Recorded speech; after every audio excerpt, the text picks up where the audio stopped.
So welcome to a webinar by IT Labs. I am IT Labs Chief Talking Officer, TC Gill, the host of CTO Confessions podcast series. You might have heard of it, hopefully, and IT Labs webinar series. And this is one of those webinar sessions right now, right here.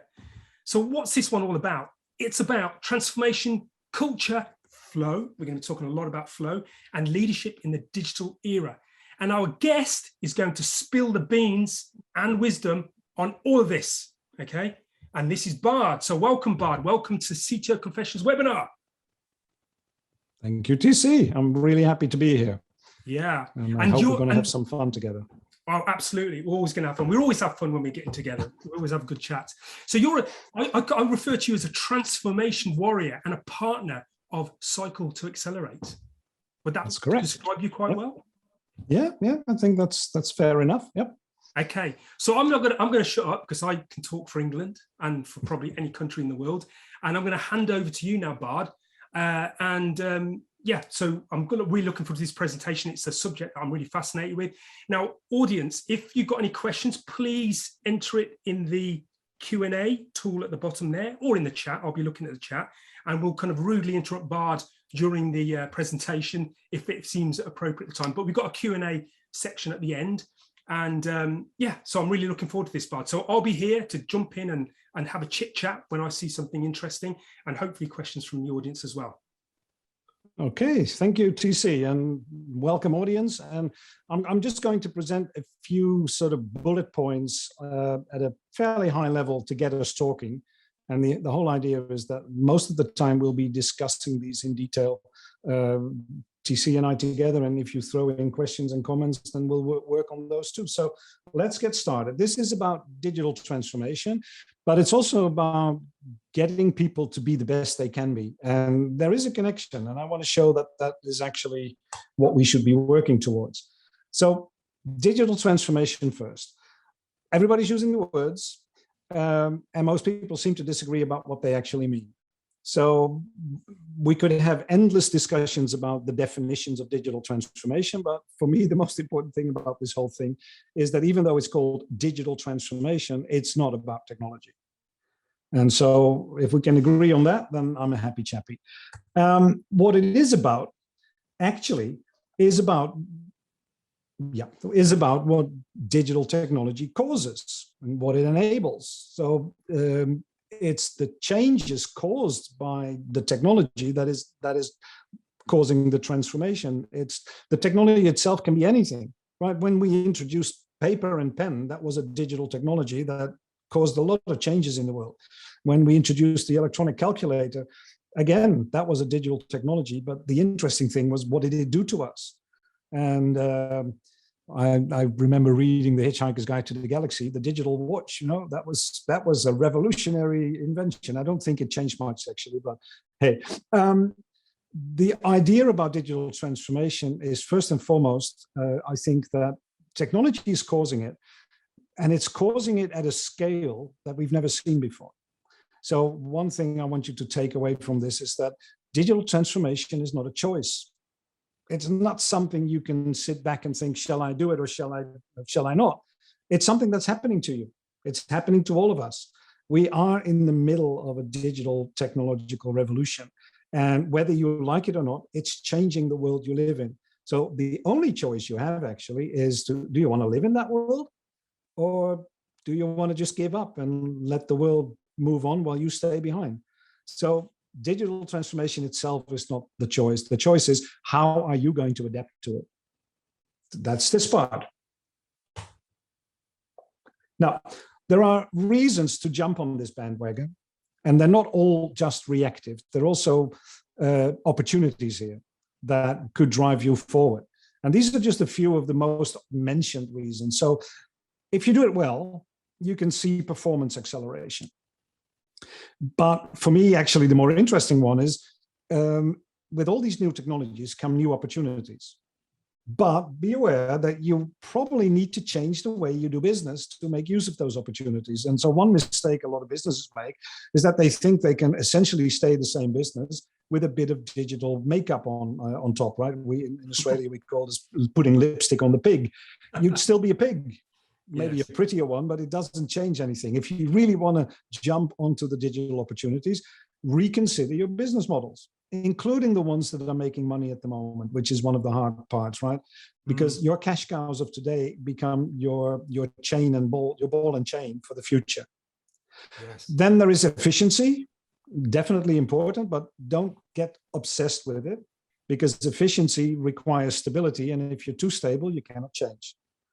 And there is future proofing, which is actually the hardest part of any digital transformation, is if you focus on what you can do right now and in the immediate future, you may actually be blocking off opportunities in the future. So how do you innovate and move forward and still keep the future open for future exploration? These are just a few things that digital transformation needs to bring to the table, and you need to talk about these. You need to think about these. Sure. And I'm always good at asking questions. I don't have all the answers, by the way, so that may be a disappointment. But these are things you need to think about. So Bart, then, I'm kind of very curious around. You kind of mentioned about being future-proof. Yeah. Because one of the things that we live in is an innovation storm. It's just mad, right? It literally is a storm, and that future proofing is quite kind of problematic. Have you got any kind of tips as to how you can future proof that, or is that what we're going to come to in a minute? No. I'm not having any detailed stories ready about how to future proof, but there's a trend visible, right? One thing is and this is basically been a story that I've been telling people since the 1980s, is get rid of everything that is not essential to your business, right? So at Cycle to Accelerate, we talk about the substance of your business, that your core business and the products and services that really make you the business you are. Now, that's the kind of stuff that you keep innovating, that you keep experimenting with, but that you want to keep in control of that. But there's so much that you do as a business that everybody has to do, either in your country, your branch, your industry. Why would you sit on top of that yourself? Why would you own that? So part of the future proofing that technology makes possible is to push out as much of your business operation as you can to levels that someone else runs it for you.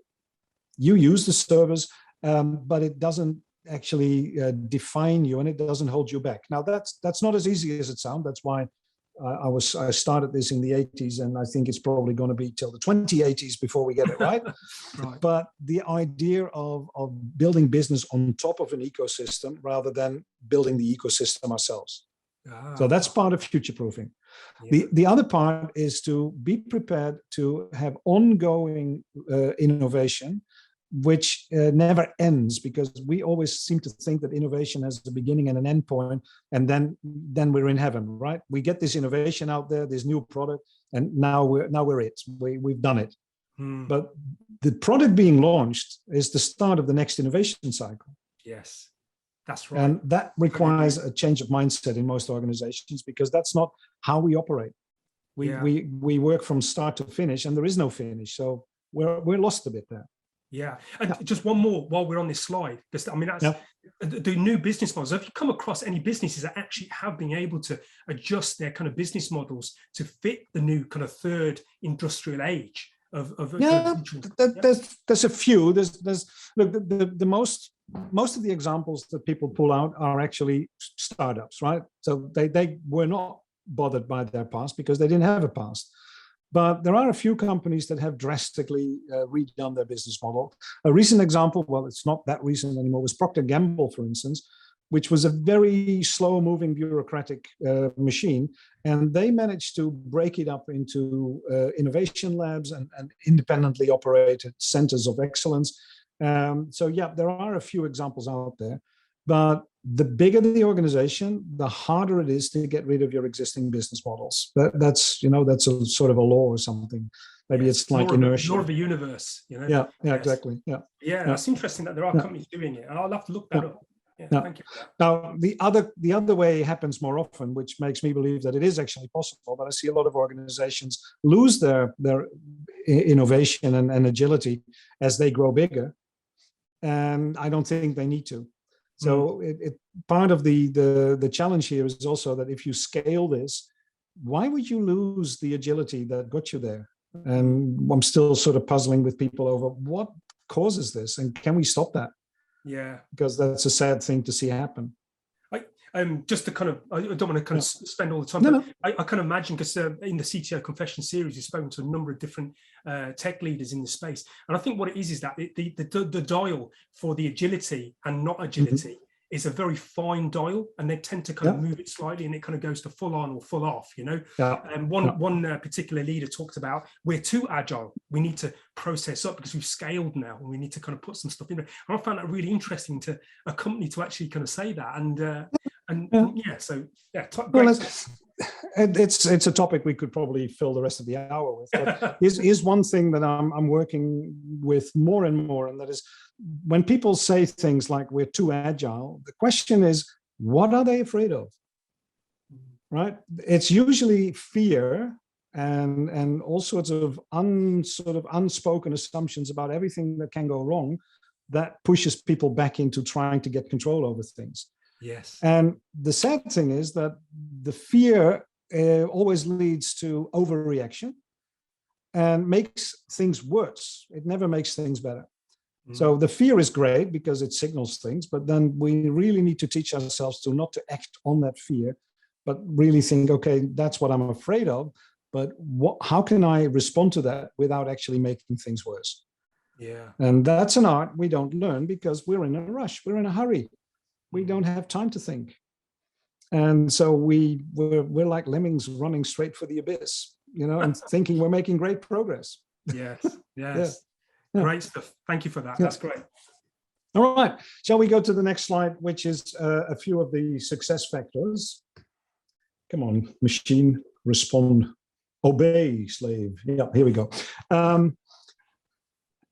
These are things that people mention that actually had some successful digital transformations and had reason to say, well, you know, we know some of the things that make it work.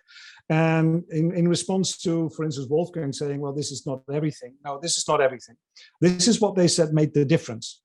So there's a lot of other things that you need to do as well. But these are the things that if you do these well, then you have a chance. If you stuff these up, forget it. Right? So it's as simple as that.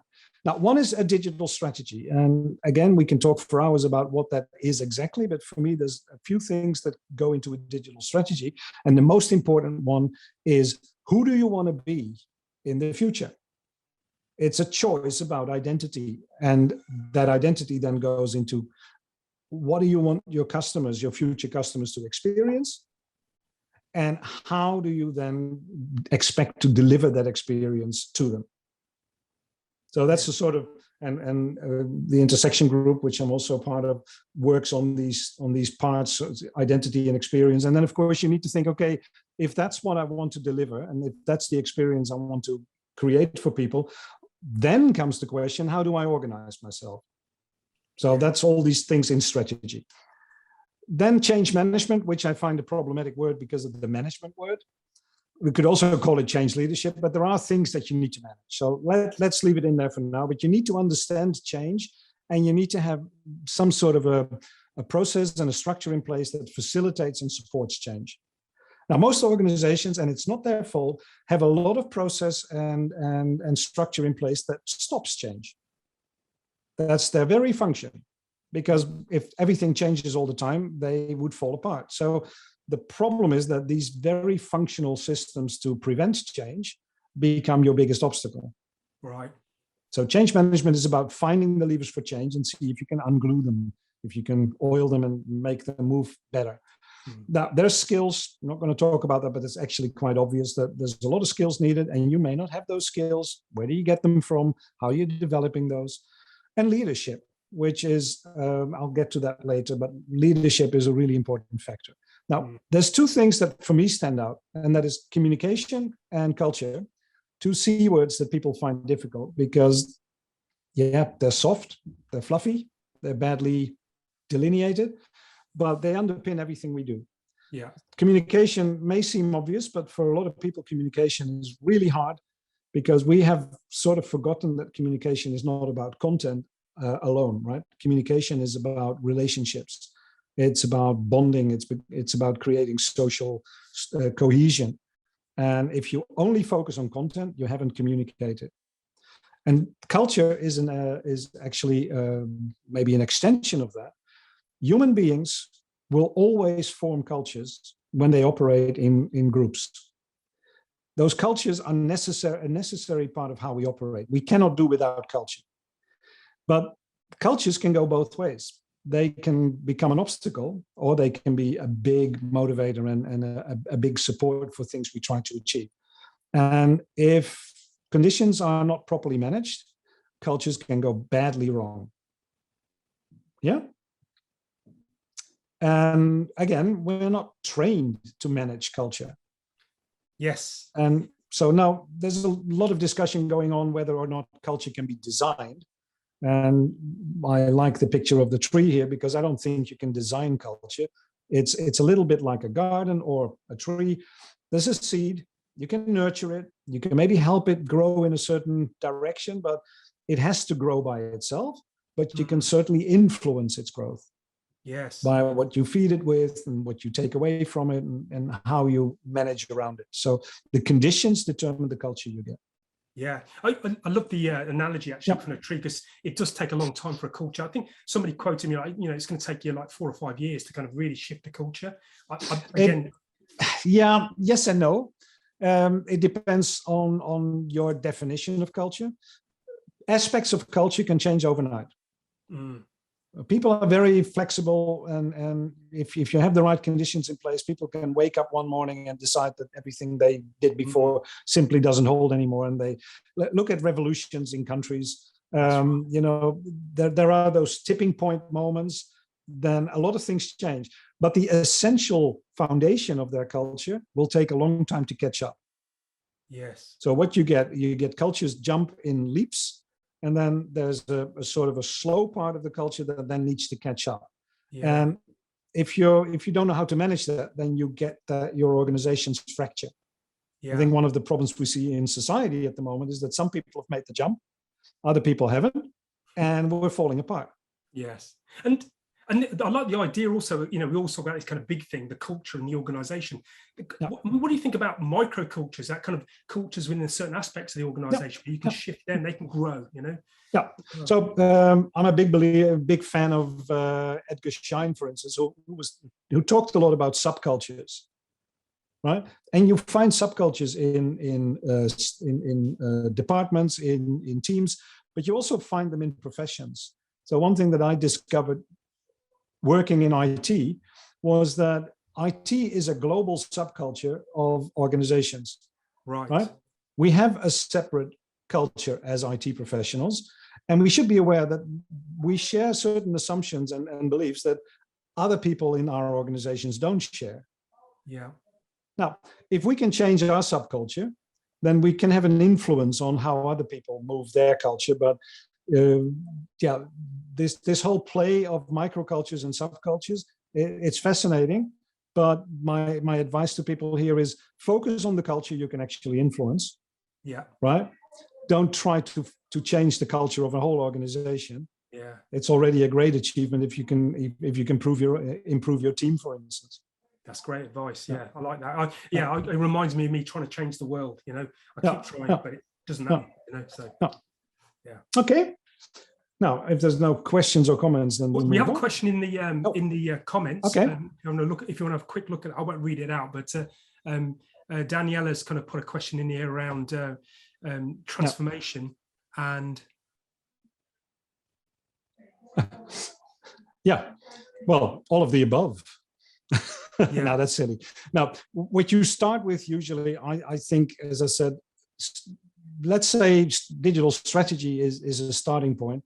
As long as people don't spend too long on agonizing about strategy. So maybe, as you said, change. Yeah. I always think the question that matters with digital transformation is, so what is changing that either gives you the opportunity to rethink your business or forces you to rethink your business? So I think it actually starts with an awareness of change. And so grow awareness, grow your perception of how are these forces now realigning themselves. Then sit down and think, okay, opportunities, threats, what is our course here? Are we going to be led by the threats? Are we going to be led by the opportunities? What is our choice? Then you do all the other things. You should never start with those other things before you've had a real soul-searching session of, okay, what does that mean for who we want to be? Yeah? That sounds good. Yeah, that sounds like a good explanation. We got one here from John, but we'll kind of move on for a bit and hopefully kind of catch up with this one in a minute. I'll just have a quick read. Yeah. Cool. Okay. And now I'm not going to answer that one straight away, but let's keep that one in mind. So I'm going to move on. That's too fast. There's an organizing principle I like talking about, and that is flow. So flow has a lot to do with movement, but it also has to do with the state of mind. And so my argument is that we need to organize ourselves differently, because so far we've focused our structures, our organization, on static elements that then somehow need to move together. And we should unglue the static elements and make them fluid, and then sort of encourage them to move in the same direction. It's a little bit like many moving parts that make up our enterprises. I'm making it a bit bigger than just business and organizations. And we, at the moment, are still trying to turn that into a single machine, as if it is a fixed construct where all these moving parts come together in a fixed and predictable way. And that's not working anymore for many reasons. Maybe it never worked. Maybe it was only approximately working, but it was never fully actually predictable. And it caused all sorts of side effects we don't want. So let's unglue all those elements. But then at some way, we need to get them to move in the same general direction without making them too fixed in relation to each other. So I have a river here. I'm not a big artist, so pretend this is a river. Yeah. And you throw floating elements in a river. Because of the flow of the river, they will move in the same general direction at sort of the same speed, but they will configure themselves around each other as the needs see fit and as the currents take them. That's kind of an analogy for what I think is the future of organization. And it may sound abstract, but I have actually worked in organizations that knew how to do this. Yeah. And then it's very natural. You don't even have to think about it, because humans have done this for millennia before we invented the org chart and the hierarchy. Yeah. Right? Hierarchies are a fairly recent invention in organizations. Let's say about 2,000 years, maybe 4,000 years old. We've self-organized for 10 or 20,000 years. No, actually, probably 2 million years before that. So we know how to self-organize, but there's a trick to it. Yes. One trick is we need leadership, right? We need something to focus on. And that's the role, one of the roles of the leader is to be that magnet, that sort of combining force that creates boundaries within which it's easy to self-organize. If we don't have that magnet, and it could be a belief, it could be a leader, it could be a cause, then we start going off in different directions. It's almost like we lose sight of the banks of the river and we float around undirected. Yeah, I love this. I love this analogy because it kind of indicates quite well how transforming one area of an organization, one system of the organization, become very separated and disjointed from other, something gets left behind. But as a joke, I've always wanted to be a magnet leader as well. So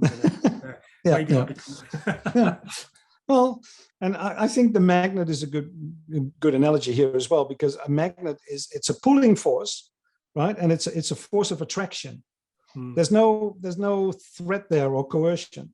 Yeah. Right? The elements are still free to move in that direction. They're pulled towards it, but they still have a choice. And that's how I would like to see leaders is, you have this magnetism, this attractiveness, but you cannot force people to go there. You can only make it more attractive for them. Brilliant. Love it. So that leads me then to culture, because this is the part of the transformation that can basically kill you and can really trip you up. So I'm not saying that all the other things are not important. They're very important, but this is the forgotten one. Or maybe it's not the forgotten one. Nowadays, a lot of people talk about it, myself included, but not many people actually know how to systematically work on this. So here's the thing. There are elements, again, of culture. Come on. Yep. It's very slow, isn't it? there's elements of culture that have been proven to be conducive to digital transformation. Yeah. Yeah. And you can work on these. These are things that you can at least influence. You cannot maybe force them to exist, but you can definitely make it attractive for people to behave in these ways. So one is open and accepting. So that means getting rid of judgments, of prejudice, of discrimination, but also getting rid of an aggressive kind of culture where there's only one opinion that is right and everybody else is an idiot. You have to have dialogue instead of debate. You have to have exploration instead of predetermined journeys. That's one thing that leaders definitely can work on. The next one is continuous learning. And it's actually part of also continuous failing, because you only learn when you make mistakes. So if you make no mistakes, you don't learn anything. Amen to that. Absolutely. Yeah. And then there's employee engagement and collaboration. One of my personal drivers is that we make it really hard for employees to feel engaged and feel that they really contribute to the bigger picture. And that breaks the engagement, right? We make it hard for people to feel part of the bigger picture. So it starts with finding ways of giving people a sense of belonging and contribution and helping them to be better collaborators. Now, for me, the one thing that goes wrong here is that we've set up our businesses in such a way that people are also competition for each other. On all levels, competition is a driving force for careers. Now, how do you expect people to collaborate and compete at the same time? Yeah, that's really confusing, especially for simple souls like me. I don't know how to do that. So most people then give up on the collaboration and focus on the competition instead. Yes. And I think we need to work on that one. Now, another one that is hard to do, but again, I've worked for organizations that were masters of this, is decentralize your organization, right? There's still central parts that you may want to keep, but make them light and push responsibility and decision rights as far down as you can possibly do, because people on the work floor, at the coal front, or what do you call it, the coal seam, or the coal face, whatever it is, people that are actually doing the work know much better what it means than the people that are managing the work, and definitely better than the people that are just at the executive room, sort of looking down at it from 20,000 feet above the earth. Yes. So they should be making decisions about how it should be done and where things seem to be going. And if you centralize your organization, you basically take away its agility, period. Pyramids are made to stabilize things. I mean, it's not for nothing that the Egyptian pyramids are still standing, because they were designed to be stable. And that's the same with hierarchies in organizations. If they have a pyramid shape, then they can't budge, they can't move. So don't do that. And then there's leadership. So that's a separate section, so I'm not going into that. Sure. Yeah. So just very quickly then, on the decentralized organization, is that quite a difficult thing for organizations to actually do that? Because I see the beauty in that, and that seems like it's almost like a child holding on to their kind of favorite toy or teddy bear. They ain't gonna let go of that. Yeah, it takes a lot of courage. It takes a lot of trust and confidence, right? It really means that you change your opinion of the people that work for you from, if I don't tell them what to do, they will go horribly wrong or they will do whatever they want, to my people are smart people, they are motivated people, we share the same goals and ambitions. So the more I get out of the way, the better. Yeah. And most people find that very hard, especially when, the pressure is on. Because when the pressure is on, our fear system kicks in. Yeah. And what does that system want?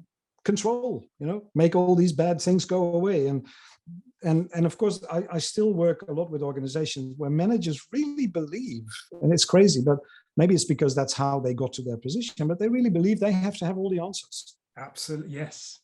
And that is so stifling for innovation. If you're the one that has to have all the answers, what do all the other people do?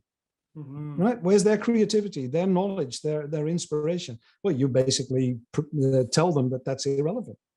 Yeah. And then you take away the best part of most of your employees. That's right. That whole fear thing of having to have all the answers, I've experienced that myself. I'm sure some of the audience have as well.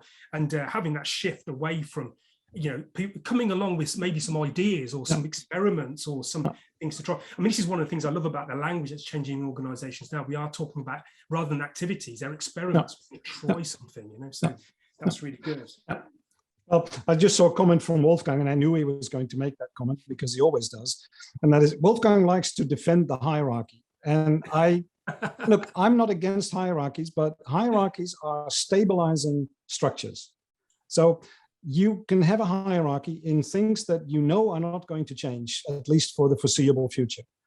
Most organizations overdo the hierarchies enormously, and that's the problem. So, for instance, in a team, you may have a hierarchy of about two layers, maybe 3 layers, and you should be prepared to regularly tear it down and rebuild it. In an organization, if you have hierarchies that go 6 or 7 levels, it becomes really difficult to deconstruct it and reconstruct it, right? They become self-reinforcing. So for me, I always look at the armed forces. They still have a hierarchical structure for a lot of the ongoing business, which is like procurement and long-term strategy planning and HR. But the moment you get into the actual on-the-ground battle situations, all hierarchy is gone. Yeah. Right? There is no hierarchy on the battlefield.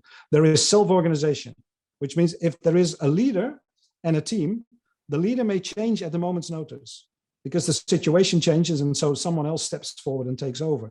Now, if you call that a hierarchy, I don't. A hierarchy is not a leader in a team. That's just leadership, a natural leadership. A hierarchy is when you have levels in between.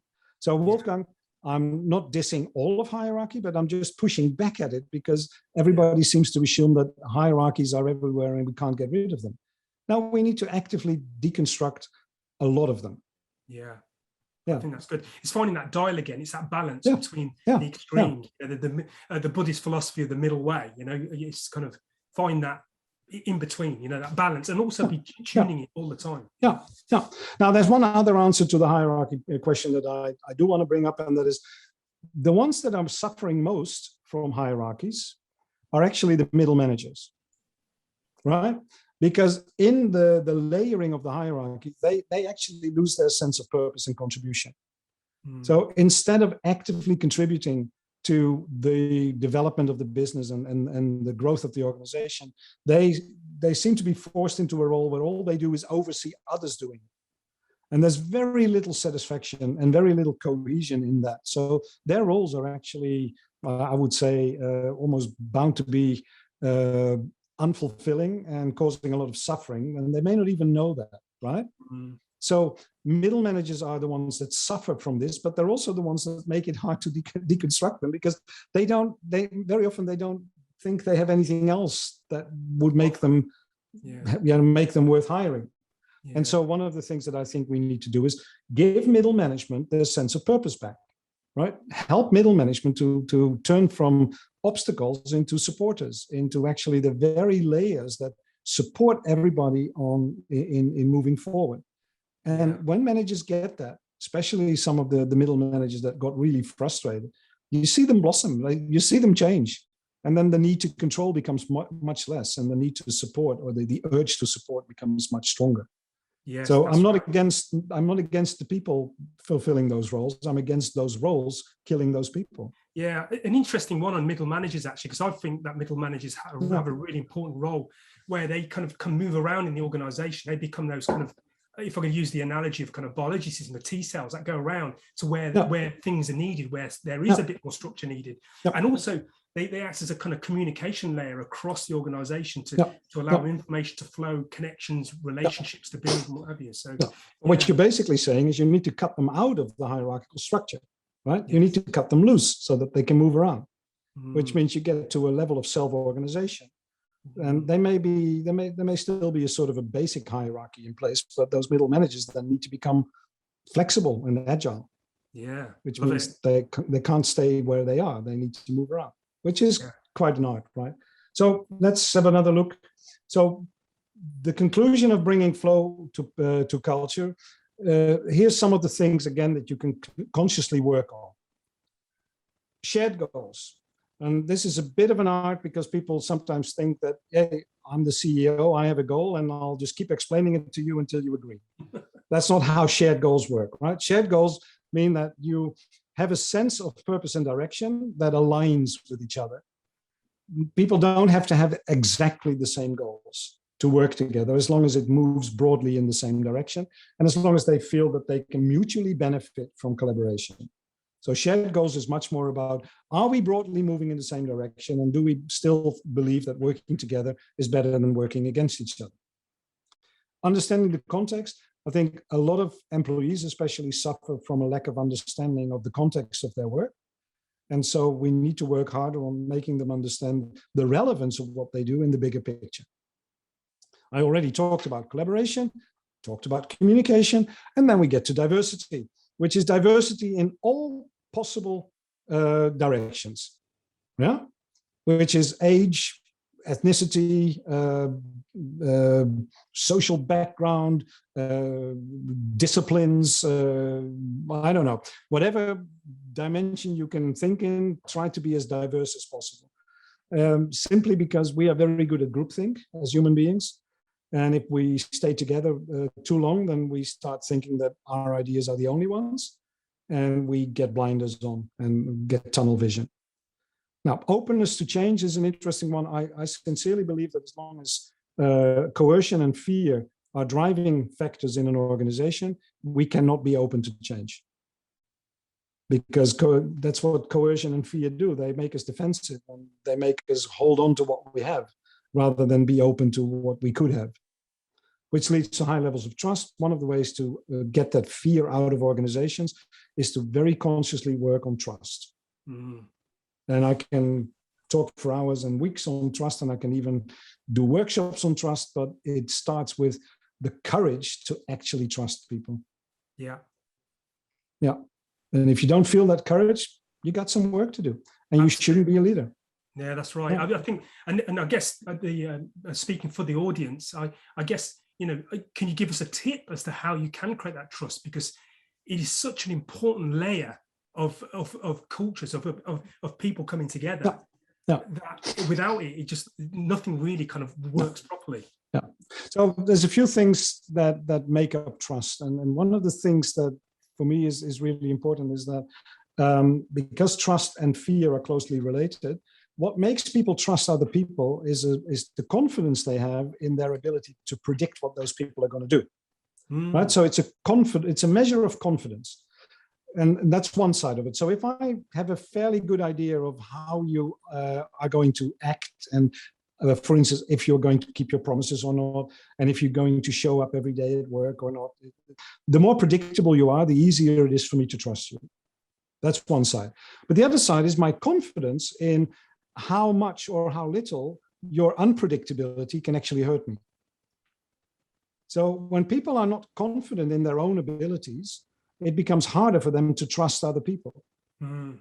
So there's two pillars that you work on. One is people need to grow their confidence in their own abilities and their own sense of self-worth, which again, in most organizations, we have very good systems to erode that sense of self-worth.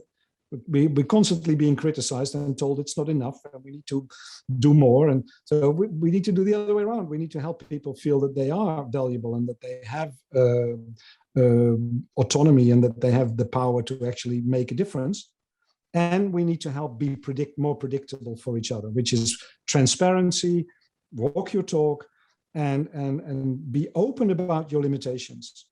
Yeah. Again, in a competitive environment, how many people actually have the courage to say, look, this is not something I'm capable of, or this is beyond me, somebody else should do this. No, we always pretend that we can do it.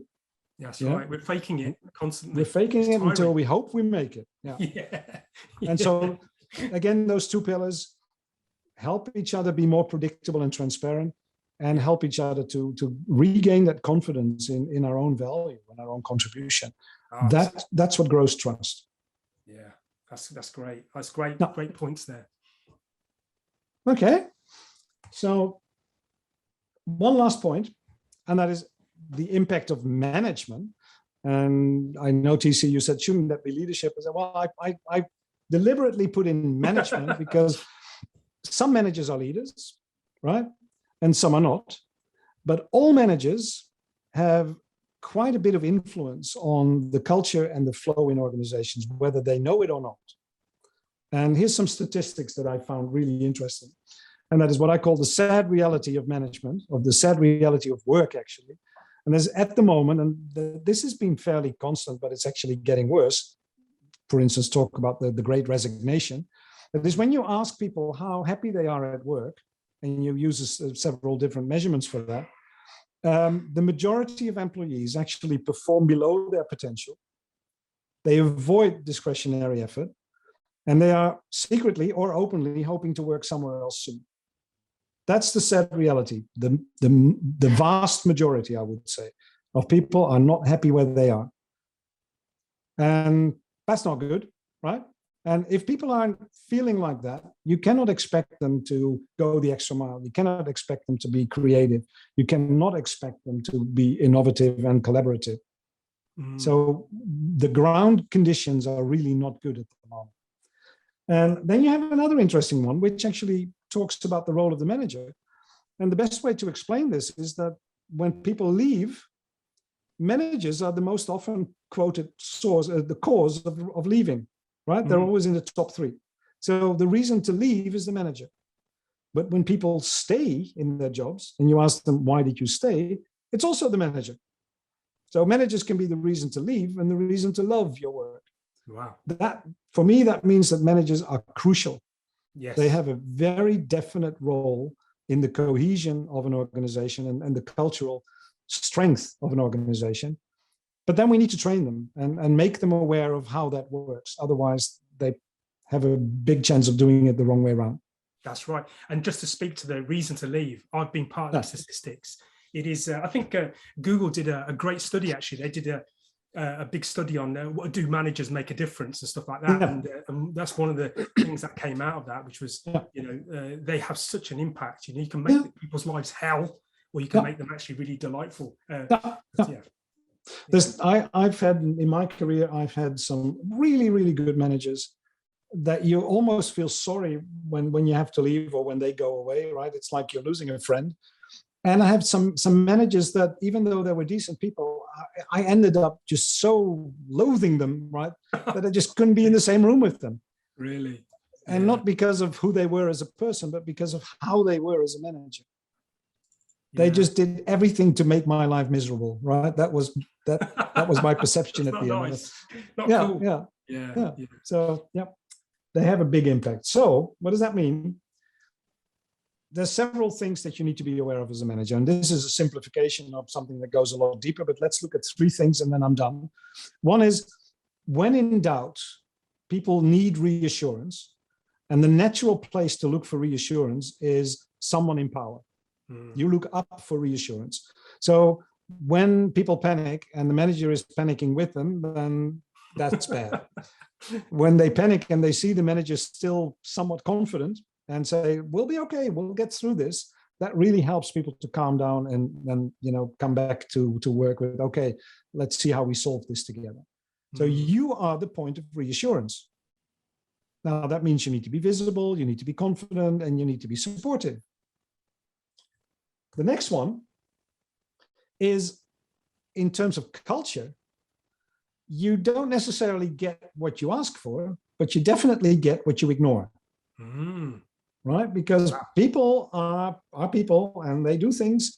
And if they do bad things and nobody talks to them about it, or if they do the wrong thing and nobody corrects them, they will just very quickly assume that this is the right thing, or at least the profitable thing or the beneficial thing. So this is one role that managers also need to play. Is, for instance, if you have agreements around values and behaviors in your organization, then one of the roles of the manager is to point out to people that those rules are real and that those values are actual values and not just some words on paper. If you ignore people breaking those values or bending those rules, then very soon they are no rules anymore. They are not values anymore. So don't close your eyes. Stay on top of that and have conversations about it. I'm not talking about bringing out the whip and lashing people for breaking the rules, but help them see that this is not helping. And that they shouldn't do it. That's right. It kind of reminds me of some of the best leaders I've come across. first of all, they have great awareness. They're aware of what's happening around them. But they don't just sit with the awareness. They communicate that awareness in an appropriate and timely manner, bringing it to the fore. And sometimes bringing it to the fore, I think the word conflict is actually built up from the Latin word there, but it's not about a negative conflict. It's about we really need to meet each other. There's a difference of what we expect and what was expected from you. You know? So, well, Lencioni always talks about conflict avoidance as being one of the dysfunctions of teams. Right? Conflicts are a way of bringing out differences of opinion, and differences of opinion are a way of discovering new opinions. Because if everybody has the same opinion, nothing new ever gets discovered. So having the courage and the openness to talk about different ideas and different perspectives is essential to groups that want to innovate. But the manager, a lot of managers have the tendency to suppress any conflict because it feels bad, it's painful, it's dangerous, it feels like you're losing control. So constructively encouraging conflict, that's a managerial art that I would love to see more people master. That's right. And it's also part of the human condition. I mean, it's not human to not meet people's ideas, and it might get a little bit heated sometimes. Ideally it doesn't, but that's actually an expression of something that is needed. If somebody's getting very animated about something, they're not doing it for fun unless there's ego in the room, but there's a reason for it being there, and therefore entertain it and explore what value you can draw from that. Great point. So there's one guy, forget his name at the moment, but he wrote about conflict as being part of creative tension. Right? There's no creation without tension, because that's necessary to sharpen the creative force into a point where it can actually do something. Now, conflict is one of those creative tensions that if there's no conflict anywhere, nobody would actually achieve any creativity worth talking about. Absolutely. Yeah. Word up. So now the last one then is you are a role model, whether you like it or not. People will model part of their behavior, and they will draw conclusions about what the rules actually are simply by observing you. And they will not heed your words as much as they heed your actions. So you have a duty as a manager and as a leader to be much more consciously aware of how you behave than you may want to be, but it can go horribly wrong. If I saw a beautiful example in a workshop once where we were having a workshop on collaboration, and the manager was the one who refused to collaborate. Right? He was just sitting in a corner, just letting everything happen, and he was expecting everybody to get really enthusiastic about collaboration. But his whole body language showed that he didn't want to be there, and he didn't believe in all this nonsense. So yeah, of course, it was hard work for me to even get people going, right? To get them started on things. And the other one was where a manager complained about people never taking the initiative. And then I had them together in a room. And every time one of his team members spoke up, he would just shut them down, right? He would shoot them down and say, well, that's stupid. How can you even say that? What a nonsense. Yeah, okay. Yeah, well, people very quickly get the message. Yes. And it's your behavior that they pick up on, not your words. Yes. Yeah. Well, great. That's all I had for today. That's brilliant. Thank you for that, Bard. We have got some questions here. John's kind of thrown two, and I've kind of parked them. So apologies, John. Thanks for your patience. But so his first question is that does your digital transformation agenda provide a solution to today's pressing issues such as building capacity, or do we need to build capacity to deliver your digital transformations agenda? I would tend towards the latter. I think capacity comes first, and then digital transformation is what we can do with it. If you think that digital transformation alone is going to solve your capacity problem, it's a bit like putting the horse behind the cart. And that's what a lot of organizations struggle with is that they think that introducing new technologies and even reinventing workflows and processes are going to solve that capacity problem. And it usually isn't. Yeah, okay. Yeah. And I think it starts with thinking about the kind of people you need to attract, the kind of skills you need to develop, and how you unglue people from positions they currently have to tap into their potential that they're not using. So it's not necessarily attracting new people only. It's also, I actually, this was one of my roles in very early on in my career, was to help people, mainframe programmers, to become UX designers. And once they got it, right, there was no stopping them. But it took a while to unglue them from their old self-definition, their definition of what they were, who they were. But once they got it, it was great to see that potential being tapped into. So I think developing capacity in that sense also means tapping into the latent capacity you have in your organization. Yes. I love that term, actually, latent capacity. I mean, it's there. It's just not being tapped. And I think, being somebody that's kind of worked his way up from the, very much the coal face up, you see it all around you, but you don't see it being kind of untapped, and it's mining that in some way, and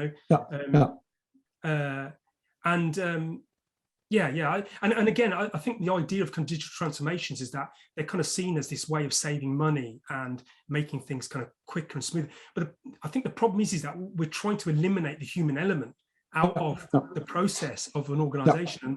And I think that doesn't always work out. I've worked in organizations where it's gone horribly curly at the edges. So it's got to augment humanity, not replace it. I'm really glad you bring that up, because digital automation is not the same as digital transformation, right? And the tendency to eliminate humans from the workflow and from the processes is mostly driven by a monetary motive, right? Yeah, people are the most expensive part of my organization, so let's get rid of them. But there's one essential thing that you can never get rid of, and that is, in a complex world that is fundamentally unpredictable, humans are still a lot better at dealing with situations as they arise than any machine we've built so far, right? So by eliminating them from your organization, you create fragility. The Taleb catchphrase of anti-fragility. Well, getting rid of people increases the fragility of your organization. And a lot of organizations reach breaking point before they realize they're there. And then you only have to have one major issue happening and the whole thing collapses. Yeah. But there's another reason that I think is even more important, although it may sound a bit idealistic. And this is about why do we have businesses to begin with? Do we have businesses to satisfy the needs of a few, shareholders up in the cloud somewhere that are becoming billionaires, and everybody else is just part of a machine feeding those shareholders? Yeah. Or do we have businesses because working on meaningful things is essentially human need, right? It should be a human right to work on something meaningful together with other people. And I think if businesses forget that that's what they should actually be facilitating, maybe they don't even have a right to exist. But now I'm pushing it a bit. But I really believe that eliminating people from business, it's like eliminating oxygen from the atmosphere, because oxygen causes erosion, and we don't want that, right? Yeah, that would go far. You get a really shiny, brand new world, but no people in it. Don't think we'd be happy. Yeah. And I had a question here around. So, for example, I've got a question here around. We will get to John's second question. He's got another good question lined up. But so, for example, you're going to talk about companies making a difference. It's okay. I'll stop sharing. Wait a minute. I did something stupid, so let me stop sharing. Yeah. Cool. Okay. Yeah. So, So what was the question? So some organizations, finding that purpose of making a difference, because, you talked about shareholders and digital transformations to kind of reduce costs, because, there are a lot of organizations that are absolutely obsessed with the bottom line. And in some respects, I kind of agree. And in some respects, I think it's like that dial, it's too far over to one side. Yeah. Like, for example, financial institutions, it all is about the bottom line, Can you find purpose in these kind of financial organizations to kind of find that kind of human element again within them? Or is it, am I throwing you under the bus here? I'm not sure. Oh, you are throwing me under the bus. But, I have this superpower, and I can just swipe that bus aside, and, there it is. No.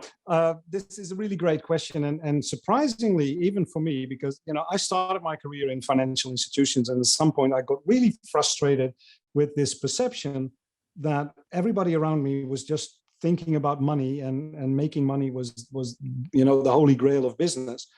until you start talking with the actual people in the organization and you realize that most of them have a heart, they have a passion, and they are humans. And so if you can tap into their essential humanity, you don't have to scratch that hard to find that humanity. And for one thing, and this is a trick that someone taught me, and I've applied actually a few times to financial institutions, go back to the founder's dream.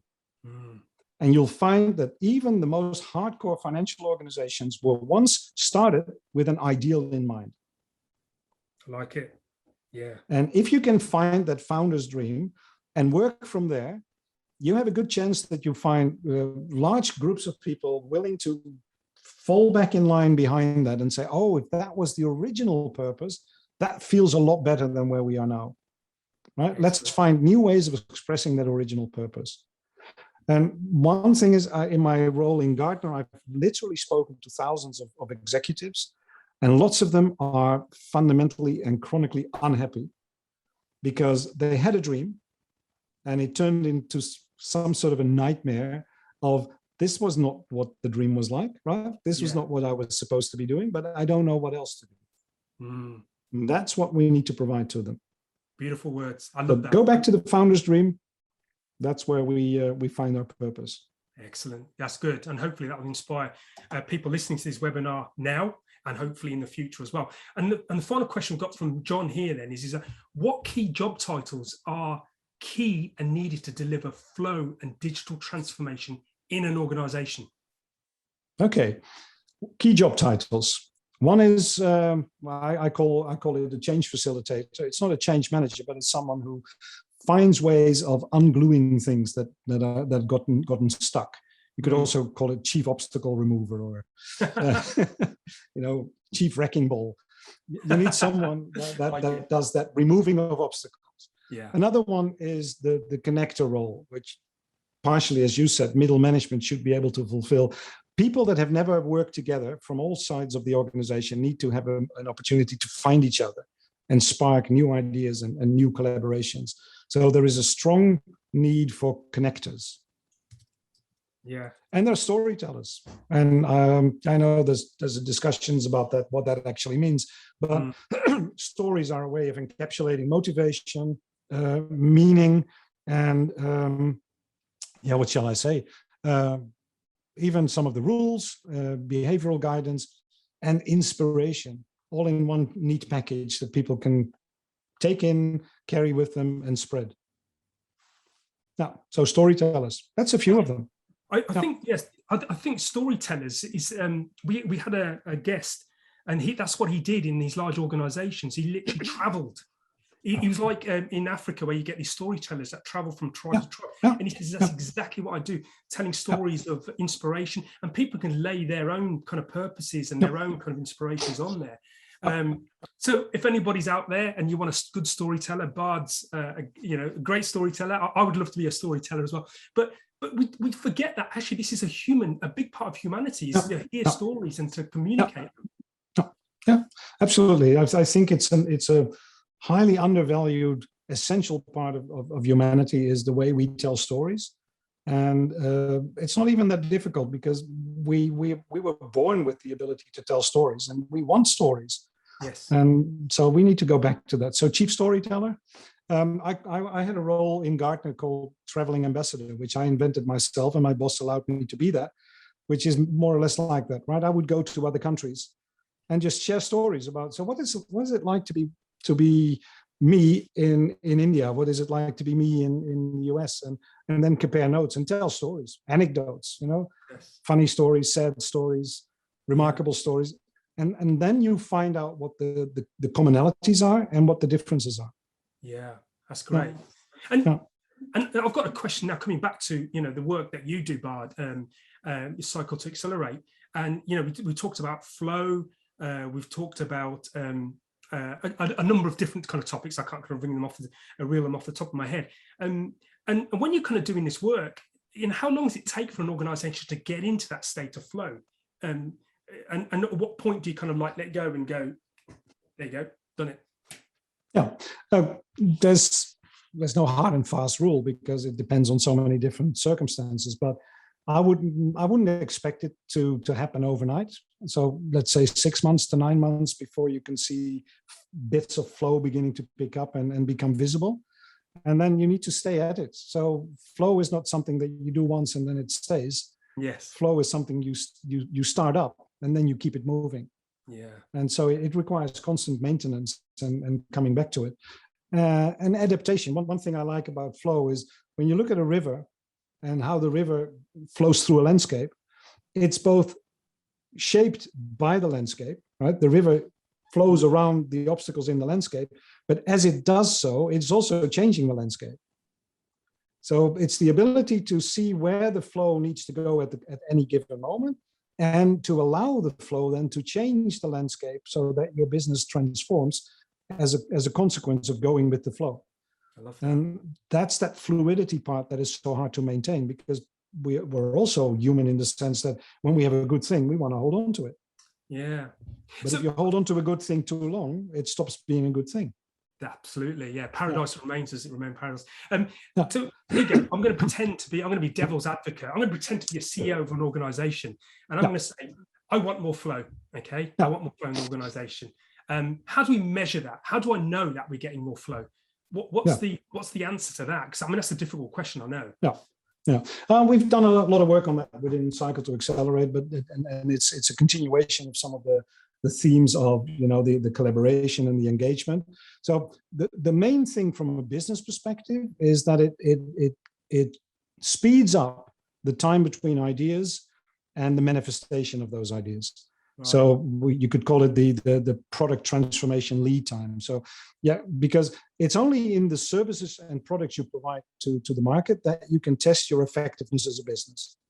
Now, the longer it takes you to get from idea to actually manifesting them out there, the more money you lose, the more opportunity you lose, the more you lose your sense of purpose and contribution. So shortening that time is a sign that the flow is with you. Yeah. The other thing is that the number of obstacles on your way. And you can simply count those, right? What are the steps from idea to manifestation of that idea that you need to overcome or destroy or move around? And can you reduce those steps? The third one is a completely different dimension, and we call that the total stakeholder engagement measurement. This is how much does every party involved in the creation of that manifestation feels engaged and part of the process. Do they feel onlookers, recipients, or do they feel co-creators and part of the very process? Now, that may sound subjective, but you can actually measure that in the way people talk about what they do. Wow. And so we start with employee engagement, but we should probably expand that into stakeholder engagement in a broader sense. But it's that feeling of, am I part of this process or am I just on the outside of it? Yeah, I love that. Yeah. When we talk about kind of measures of measuring something, and in this case, flow, so you've got lagging indicators, and this one sounds like almost like a pre-indicator. It's a leading indicator. It's a leading indicator. Yeah. Because you may start seeing flow improve before you can actually measure the financial results or the actual market share you're generating. So especially, this is one thing that I find fascinating, is that it's sometimes hard to measure, let's say objectively, but the number of hoops you have to jump through to get something done is definitely a leading indicator for your agility on the market, and thereby on your ability to pick those niches and dominate them before others do. Great. And so decomplexifying your creation process is one thing that you can measure. So I was just watching one of the questions come in. Examples, please, right? So I have some examples. One organization that did flow really well is actually the first organization I ever worked for, which was called BSO and later BSO Origin in the Netherlands. Because they didn't have management. The founder said, look, I hire smart people and I check their motivation, and then I just step aside and let them do their thing. And but we had one rule, and we had cells, let's say teams, and they were not allowed to grow beyond 60 people. because he was also aware that if you get too many people into a single organizational structure, then you need to structure it more strictly and more artificially. So at each cell in our organization was completely self-organizing, and we had great periods of flow. And then we had great periods of turbulence, which is part of flow, where the cells would reorganize themselves and go on to the next stage of flow. And I think his real genius was that he knew to stay out of the picture, even in times of turbulence, unless he was asked to step in. He would never, take the initiative, but if we needed him, he would be there. If nobody asked for it, he would just stay out of the picture. That's an example of that one. Now, digital transformation done well from existing companies, there's definitely a few around there. I would have to dig into my Gartner time to see which examples we used, but there is, I think, a quite good example of the Commonwealth Bank in Australia, completely replatforming themselves, right? So they completely redid their core banking systems so that it would become a platform for all kinds of online and mobile applications. And the big shift was that it meant that everything had to become real time. Wow. Now, it may not look all that revolutionary from the outside, but that's because all the revolutions we are, accustomed to see are startups. And for them, it was easy because they didn't have a whole banking system that would drag them back into the past. But the Combank actually managed to make that transition quite nicely. Maybe I'm just at the moment getting a blank on some other examples, but they're definitely out there. Yeah, that bank one, I think it's a great question from John, about, examples, because they're the kind of our inspiration, it's not like we're trying something and no one's ever going to done this. People have. And now with the bank, I can imagine that they had a lot of legacy. And in that case of digital transformation, legacy is a big player on the scene. Is it a case that you need to kind of wash this kind of legacy away and kind of almost start again, or? No, it's part of what I said in the beginning is you need to get rid of things that are not core to your substance, right? That are not core of your real business essence. Legacy is part of that because that's part of who you were, but it's not necessarily part of who you want to be. So a constant cleaning up of legacy should be part of, is a flow that needs to exist in its own right. Yes. And so you have transformation and you have sort of an evolution of your core systems. And part of that is the cleaning up act. Now, the sad thing about that cleaning up is you need to reserve money and capacity for that. And it doesn't seem to contribute to the bottom line. But didn't we talk about future-proofing? Yes. Right? If you don't clean up your legacy consistently and constantly, at some point it will bite you. Yes, I totally agree. So it's an investment in the long-term future. It kind of reminds me of one of our Denali, one of our CTOs. She mentioned that almost to think of technical debt and legacy like a mass, and it kind of builds up into a black hole. And at one point, you'll get an event horizon where you're never going to be able to escape it. You're pretty much. I like that analogy. It's got a gravity of its own, right? And it becomes so heavy that it will suck everything into itself. And the whole business rotates around it, and it just can't escape. And and I think that's a really it's almost like a scare tactic, but it does happen. You see organizations get proper stuck, and they've got no wiggle room left. So that's really important. So I don't know if you've got any more questions, audience. If you've got any questions, stick them in now. I'm going to start saying the closing comments. I've really enjoyed this. I hope the audience have as well. I think this is a really important and fantastic subject. I wanted to get onto the fourth industrial revolution, where the AI is coming, and that's another kind of angle. Maybe we can do another kind of webinar on that. I think we need a separate webinar for that because there's a lot to unpack there. That's right. So that's been really good, and keep doing the good work, all of you in your team, and I really enjoy to kind of hearing about more successes and kind of case studies to kind of inspire us all. So thank you, Bod. Thank you for your time. No, my pleasure, and thank you for inviting me, and everybody still on the call. It's great to have you here. And there's one thing my brother used to say at the end of every theater show we did was, if you loved what we did, right, tell your friends. if you hated what we did, tell your enemies how great it was, right? Yes, yes. Yeah. We do have one question, a really good one from Elizabeth around where can you read more about flow? I think there was a link earlier on in the... Yeah, we have a link to a flow paper. So this is the Flow Manifesto. I think that's, if you go back into the chat, Elizabeth, you can find that link there.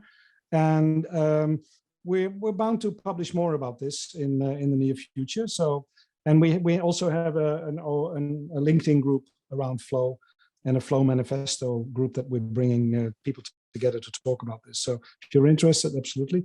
You could also read, which is a little bit cheeky to say this, I actually wrote a prose poem called The River, which has everything about flow that you need to know, written in a poetic language, because I felt like maybe instead of explaining it, I'll just give you a beautiful metaphor and see if that works. Nice. So it's called The River. You can probably still buy it somewhere. But. So we'll add that another link on the webinar. I'll get the details off you. Yeah. We have got another question actually coming from John. So can principles of flow also help people in their day-to-day social environments? That's a really good one. Absolutely. This is one of the things that my own life taught me, and I've actually put that into another book called A String of Pearls, but I'm not making this is not a commercial call. Don't buy it. I'm rewriting it, so wait till the next edition. No, but flow is also a measurement of how close you actually are to living your purpose, right? To living that meaningful life that we all long for. And it's really strange, but if you're constantly encountering obstacles and you're constantly being blocked in the things you think you need to be doing, that's actually a sure sign you're not in the flow. So that's one part. So in the bigger picture, there's a sense of flow that flows through your life that you can actually become aware of, and it helps you find better ways of moving forward. Now, the other part of flow is that mental state where you get to a point that you are so capable of doing something, you've done it so often that it stops being something you need to think about. And this can happen on an individual level. And I get it, for instance, when I play the didgeridoo, the didge plays itself. I'm almost a spectator, right? I'm just holding the thing and it does stuff. I don't know what I'm doing at that moment, but it feels effortless. Yeah. And but it also happens in teams. I've actually had the pleasure of being in a hockey team that we had 2 seasons where we were unbeatable, not because we were such good hockey players, but because we somehow magically found that state of flow together, where everybody was always just at the right place, where you could place balls without even looking where someone was, and there would always be someone to receive the ball. And when you get to that, it's magic. And it turns out that is actually, there's ways you can work towards that state of flow. So there's ways of training yourself and your teams to at least create circumstances under which flow is more and more likely. So, yep. And that really helps people in their professional and their social lives. Excellent. That's good. So, all right. Thank you, Bard. That's been great. Hopefully we ended up in a state of flow within this webinar. I think we did. I'm flowing. I'm flowing. Okay. Yeah. So thank you I'll again drink for your time. And I look forward to actually meeting you one day and doing a real time kind of raising our beverages, whatever they are. That would be fun one day. Yeah. Brilliant. Well, okay. Thanks again, TC, and thanks Bard. Everyone. Have a good evening, morning, day, whatever time it is where you are. Brilliant. Thank you. And thank you, audience. Cheers. Bye-bye. Bye-bye.